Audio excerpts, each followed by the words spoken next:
Friends, ఇది next video. ఎన్నికలు పూర్తయిన తర్వాత దేశం ఇదిగో ఇలా ఉంటుంది. ఎస్, మాట్లాడుతుంది నేను రాజేష్నే, మీ రైటర్. చిరిగిపోయిన ప్రచార పత్రంలా గుట్టలాగుంటుంది. తెలిసి 5 ఏళ్ళకు ఒకసారి జీవితాంతం మోసపోవడం గురించి ఏడుపొస్తుంది. మనకు ఉపాధి లేదని, మనకు దిక్కు దివాణం లేదని, మనకి తెరువు తీరు లేదని మళ్ళీ ఏడుపొస్తుంది.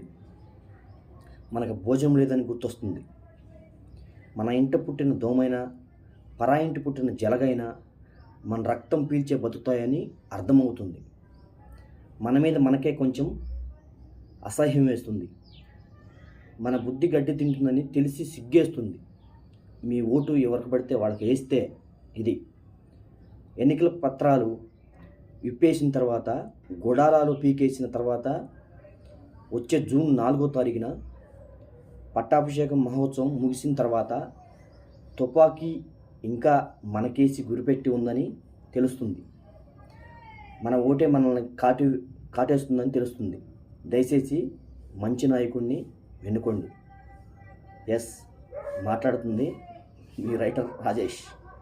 మీ పిల్లల భవిష్యత్తు గురించి మీరే ఆలోచించండి. బాయ్.